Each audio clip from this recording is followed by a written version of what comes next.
बिहार की जब भी हम बात करते हैं ना तो अक्सर लोग जंगल राज का बात लेके आते हैं। लालू प्रसाद यादव जी का जो एरा था 1990 से लेकर 2005 तक, बिहार के हाईकोर्ट को, पटना हाईकोर्ट को कहना पड़ा कि क्या ये जंगल राज है। ये सोचना कि बिहार पिछड़ा हुआ राज्य है या बिहार का जो युवा है वो उसको ज्ञान नहीं है, ये बहुत ही गलत बात रहेगी। पूरे हिंदुस्तान में आप किसी भी प्रांत में जाइएगा, आपको एक झा आईएएस ऑफिसर जरूर मिलेंगे। हिंदुस्तान की पॉलिटिक्स यूपी बिहार ही चला रहा है शुरू से। बिहार इलेक्शन रिजल्ट्स ने भारत के सामने बहुत डिफरेंट डिफरेंट आइडियाज निकाल के रखे हैं कि बिहार जो पॉलिटिकल लैंडस्केप चेंज किया है उसमें हम ये समझ सकते हैं कि जो बैलेट बॉक्स में वोट्स डली हैं ये सिर्फ कुछ कास्ट को लेके नहीं है, पर ये कास्ट की एस्पिरेशंस को, यूथ एम्पावरमेंट को और महिलाओं के वेलफेयर पॉलिटिक्स को भी दर्शाती हैं।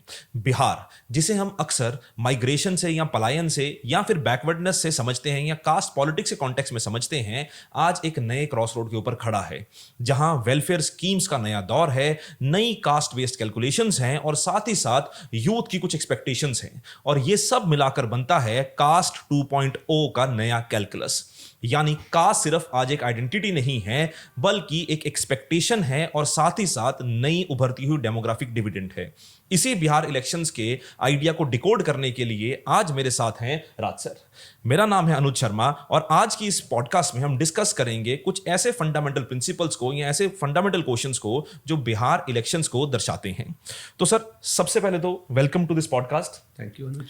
तो सर, सबसे पहला मेरा क्वेश्चन है कि जो बिहार इलेक्शंस का जो रिजल्ट आया है, जहां पे एनडीए को इतनी बड़ी जीत मिली है कि बियॉन्ड एक्सपेक्टेशंस की जीत है कि 200 से ज्यादा सीट्स एक अलायंस लेके आ रहा है, तो मेरा सबसे पहला यही सवाल है कि क्या वेलफेयर के आइडिया ने कास्ट को पीछे छोड़ दिया है? सर, इस चीज़ के लिए सबसे पहले तो मैं बिहार की जो वोटर्स हैं, बिहार के वोटर्स, उनको मुबारकबाद देना चाहूँगा कि उन्होंने कास्ट के नैरेटिव को बिना किल किए जो वेलफेयरिस्ट आइडियोलॉजी है, वेलफेयर की जो आइडियोलॉजी है, उसको कहीं ना कहीं ज़्यादा इंपॉर्टेंस दी। साथ ही साथ उन्होंने इस चीज़ के ऊपर बहुत ध्यान दिया कि सिर्फ खोखले वादे ना हो, उनकी परफॉर्मेंस जो है वो भी कहीं ना कहीं ज़मीन पर दिखाई दे।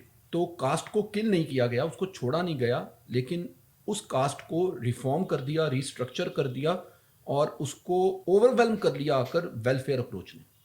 तो सर, जैसे आपने वेलफेयर के ऊपर हमने बात करी, तो बिहार की जब भी हम बात करते हैं ना तो अक्सर लोग जंगल राज का बात लेके आते हैं। लालू प्रसाद यादव जी का जो एरा था 1990 से लेकर 2005 तक, बिहार के हाईकोर्ट को, पटना हाईकोर्ट को कहना पड़ा कि क्या ये जंगल राज है। तो जब भी हम बिहार की बात करते हैं, जंगल राज की बात आती है, तो मेरा ये सवाल है कि क्या बिहार आज जंगल राज से बियॉन्ड मूव करके डेवलपमेंट की जर्नी पे निकल चुका है? मुझे लगता है इस सवाल का जवाब जो है वो भी बिहार की जो जनता है वो मेरे से बहुत ज़्यादा बेटर दे पाएगी जब वो आपको ये बताएगी कि अब खुले में घूमने में, रात को बाहर जाने में वो डर नहीं रहा जो किसी समय पर था। मैं ये नहीं बोल सकता कि गुड गवर्नेंस ऑलरेडी वहाँ पर पूरी तरह से अचीव किया जा चुका है, लेकिन जैसा आपने बोला कि जर्नी, ट्रांसफॉर्मेशन, हाँ, वो स्टार्ट हो चुकी है। और उस जंगल राज एरा को जिन लोगों ने देखा था अपने प्राइम यूथ में, आज वो ये फॉर श्योर समझते हैं कि उनका जो भविष्य है, उनका जो आने वाला बच्चों का भविष्य है, वो कहीं ना कहीं सुरक्षित है, उज्जवल है, और इसीलिए शायद इतनी ज़्यादा बड़ी मेजॉरिटी आई है। तो सर, जैसे आपने बात करी डेवलपमेंट की, तो मेरा ये सवाल है कि जैसे हमने इलेक्शंस का मैकेनिज्म देखा, तो डेवलपमेंट में एक बहुत बड़ा फैक्टर आता है कि जब भी हम बिहार की बात करते थे तो हम ना अक्सर मंडल की बात करते थे या मंदिर की बात करते थे इंडियन पॉलिटिक्स में लेके, पर जब से इलेक्शन रिजल्ट्स आए ना तो उसमें एक थर्ड एम फैक्टर की बात हो रही है, जिसका है विमेन फैक्टर, महिला फैक्टर। जैसे अभी इस इलेक्शन में भी देखा गया कि 71% वोट्स महिला ने डाले और वो मेन से ऑलमोस्ट 7% ज्यादा थे। काफी लोगों ने तो बोल दिया, तभी इलेक्शन रिजल्ट डिसाइड हो गया था कि नीतीश कुमार जी और जो मोदी जी की स्कीम्स हैं उसका बेनिफिट ये सरकार ले जाएगी। तो सर, मेरा ये आपसे क्वेश्चन है कि हमारे जैसे पेट्रियार्किकल समाज में, जहां पे मेन जो हैं वो डिसाइड करते थे पॉलिटिक्स को या घर की नीतियों को, क्या आज महिलाएं उस लेवल पे पहुंच चुकी, इतनी एम्पावर्ड हैं कि they are deciding the course of Indian politics? देखिए, ऐसा है, जो एनडीए की स्कीम्स हैं, जिनमें अगर मैं कुछ स्कीम्स का नाम लूँ तो मेरे दिमाग में उज्ज्वला स्कीम आती है, आवास स्कीम आती है, राशन स्कीम आती है और हेल्थ कवर की बात आती है। जैसे भी जीविका वाली स्कीम आई 10,000 वाली, ये तो बिल्कुल नई चीज है ना, हाँ ये जी तो सर। इलेक्शन से कुछ समय पहले आई और इसको लेके बहुत सारे लोगों ने बहुत सारे क्वेश्चंस भी उठाए। लेकिन सवाल ये है कि जितनी इससे पहले स्कीमें आ चुकी थी, आप ये बताइए, चाहे वो उज्ज्वला हो, आवास हो, हर गृहिणी को अपना घर चाहिए, हर गृहिणी को घर में ईंधन चाहिए, हर गृहिणी को राशन चाहिए और हर गृहिणी को चाहिए कि उसके परिवार में जितने भी लोग हैं वो स्वस्थ रहें। तो वो सारी जो स्कीम्स आई उससे कहीं ना कहीं महिलाओं को ये एहसास तो हुआ कि जो ये सरकार है जिसे लोग डबल इंजन की सरकार भी बोल देते हैं, और जो आपने पहले बोला कि जंगल राज था या सिर्फ कास्ट बेस्ड पॉलिटिक्स थी, उन सबको अगर एक साथ देखा जाए तो इस विकास की नीति ने इन औरतों को कहीं ना कहीं सुनिश्चित कर दिया कि यही सरकार अगर कंटिन्यू करती है तो सिर्फ हमारा या हमारे साथ रहने वाले जो लोग हैं उन्हीं का नहीं, हमारी आने वाली पीढ़ियों का भी जो विकास है वो इसी तरह से चलता जाएगा। तो मैं विकास के नाम पर दी गई इस वोट को बिहार की औरतों की एक बिल्कुल ही नई सोच, जिसे आप समझ सकते हो सस्टेनेबल डेवलपमेंट, उन्होंने ये समझ लिया कि आज दी गई वोट आने वाली पीढ़ी का भविष्य भी उज्जवल कर देगी। सर मेरा अगला सवाल ये है कि जैसे हमने मंडल की बात करी, पर अभी भी ना लोग बार बार कास्ट के ऊपर एम्फेसिस इनफ देते हैं जब बिहार के आइडिया की बात करते हैं कि Bihar politics is driven by caste, कि हम तेजस्वी यादव जी हो जाए, नीतीश कुमार जी हो जाए, तो सबकी कास्ट के ऊपर खास एम्फेसिस दी जाता है कि प्रशांत किशोर की पार्टी के ऊपर भी यही सवाल उठाएंगे कि क्या कास्ट इसके लिए रेलेवेंट है। तो सर मेरा ये सवाल है कि इज कास्ट पॉलिटिक्स डेड और मेयरली इट इज अपग्रेडेड, कि जो कास्ट पॉइंट 2 का आइडिया है ये आइडिया है क्या सर? देखिए ऐसा है, बिहार की पॉलिटिक्स में या आप कहीं की भी पॉलिटिक्स ले लीजिए, अगर हम पंजाब की बात करें तो जाट नॉन जाट, सिख में बात चले, हरियाणा की बात करें वहाँ भी Jat versus non Jat, UP की बात कर लीजिए आप, बिहार में सिर्फ कास्ट की बात ही नहीं करते हैं, यहाँ पर लैंडलॉर्ड है एंड पेजेंट है, और ब्राह्मण की वोट हो गई, कुमरी की वोट हो गई, इस तरह बहुत सी वोट्स होती हैं। तो ये नैरेटिव कभी भी डेड नहीं होगा, इतनी कॉस्मोपॉलिटियन सोसाइटी जितनी हमारी है, कास्ट हमेशा एक फैक्टर रहेगा। बट अब देखा यह जा रहा है कि वो फंडामेंटल या कोर फैक्टर नहीं है, फैक्टर है पर वो फंडामेंटल फैक्टर नहीं है। ये एक बहुत बड़ा बदलाव देखने में आया। लोगों ने कोर फैक्टर की बजाय उसको आइडेंटिटी रखा है, पर वो बैकएंड पे हो गया, वेलफेयरिज्म और डेवलपमेंट पहले आ गया। Yes. तो सर इसी वेलफेयरिज्म और डेवलपमेंट को लेके ही मेरा अगला सवाल है कि जैसे हमारे जो प्रधानमंत्री हैं या बाकी नेता हैं बीजेपी के, वो सारे एक बड़ी बात के ऊपर एम्फेसिस डालते हैं, जो बोलते हैं डबल इंजन की सरकार। अब मैं एक आर्टिकल पढ़ रहा था जिस आर्टिकल में ये लिखा हुआ था कि जो डबल इंजन की सरकारें होती हैं ये एक यूनिटरी आइडिया को जन्म देती हैं, पर एक फैक्टर ये भी है कि हमारे देश में कोऑपरेटिव फेडरलिज्म है। तो कोऑपरेटिव फेडरलिज्म, सेंटर और स्टेट जो हैं जब तक वो यूनिसन में काम नहीं करेंगे तब तक लोगों के डेवलपमेंट नहीं हो सकता। तो क्या ये जो डबल इंजन की सरकारें हैं ये हमारे फेडरलिज्म के लिए बेनिफिशियल हैं या प्रॉब्लमेटिक हैं? इसको देखने के दो नजरिए हो सकते हैं। डबल इंजन की सरकार क्या वाकई में डेवलपमेंट करती है या नहीं करती, इसको दो पर्सपेक्टिव्स में देखते हैं आज।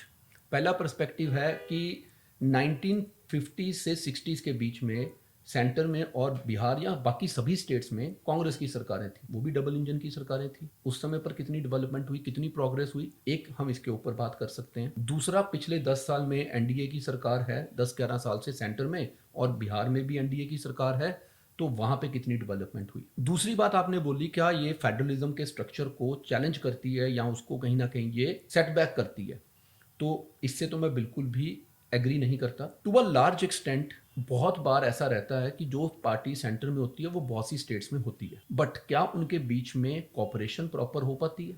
जबकि अब जो सरकार चल रही है केंद्र में, उसने कोऑपरेटिव फेडरलिज्म से बियॉन्ड जाकर कॉम्पिटिटिव फेडरलिज्म की बात कर दी, और उस कॉम्पिटिटिव फेडरलिज्म को बिहार की सरकार ने, बिहार की जनता ने भी समझा।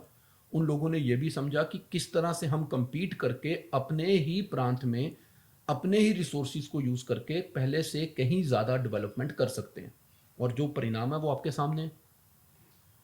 Right sir. तो सर मेरा लास्ट सवाल अब ये है आपसे कि बिहार, जैसे हमने पहले कहा था कि माइग्रेशन की बात होती है, गरीबी की बात होती है, तो बिहार के यूथ ने मतलब इतना ज्यादा मैंडेट आया, तो उसमें हम यही कह सकते हैं कि चाहे बिहार का यूथ हो या कोई बुजुर्ग हो, किसी भी कास्ट का हो, किसी भी सोशल बैकग्राउंड को, इकोनॉमिक बैकग्राउंड का हो, तो काफी ज्यादा वोट्स तो इसी सरकार के फेवर में आई हैं। तो सर हम जैसे हमारे एक यूपीएससी इंस्टीट्यूशन है, हमारे पास भी बिहार के बहुत बच्चे आते हैं पढ़ने के लिए, तो आपके माध्यम से अगर बिहार के यूथ के लिए जो माइग्रेशन से, लैक ऑफ अपॉर्चुनिटीज से एक ग्रस्त है, उसके लिए आपका अगर कोई मैसेज हो कि सरकार के ऊपर भरोसा या क्या उनका फ्यूचर कोर्स ऑफ एक्शन होना चाहिए बच्चों का, वो अगर आप मैसेज बिहार के यूथ को स्पेसिफिकली क्या देना चाहेंगे?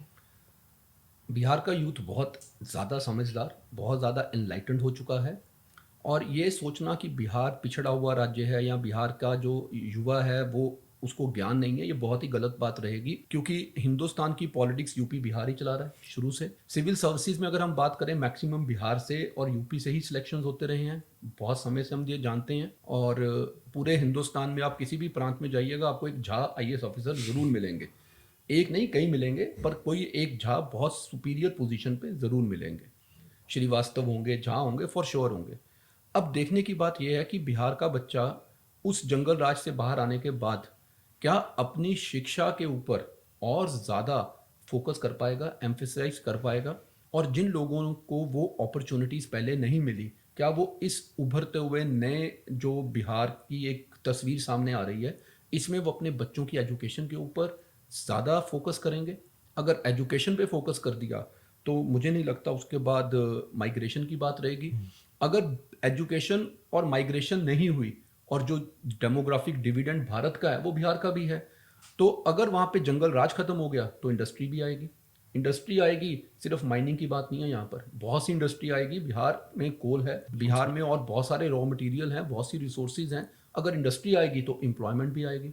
इंडस्ट्री पहले यहाँ क्यों नहीं आई? बिकॉज ऑफ जंगल राज। तो अगर अब वो जंगल राज खत्म होता है, इंडस्ट्री आती है, एजुकेशन अगर मैच कर जाती है, जो कि सरकार को भी अब ध्यान देना होगा कि बिहार में एजुकेशन के ऊपर प्राइमरी फोकस रहे, तो उससे माइग्रेशन, अंडर डेवलपमेंट, जितनी ये प्रॉब्लम्स थी ये बाय डिफ़ॉल्ट ही सॉल्व हो जाएंगी।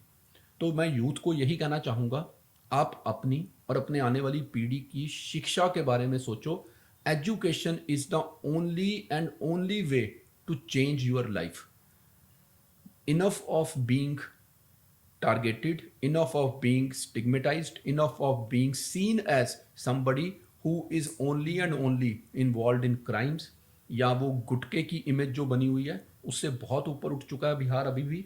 और जो कमी रह गई है, मुझे लगता है आने वाले 5 सालों में बिहार में आप एक बहुत बड़ा परिवर्तन भी देखोगे। थैंक यू सर, बहुत आपने समय दिया हमारे लिए, तो thank you to all the viewers. अगर आपको और किसी टॉपिक के ऊपर डिस्कशन चाहिए, अगर आपको ये टॉपिक अच्छा लगा हो तो शेयर कीजिए, सब्सक्राइब कीजिए, और अगर आपको और किसी डिस्कशन के लिए चाहिए कि हम कौन से और टॉपिक को डिकोड करें, सर से डिस्कस करें, तो हमारे कमेंट सेक्शन में जरूर बताइए। Thank you, all the best, जय हिंद।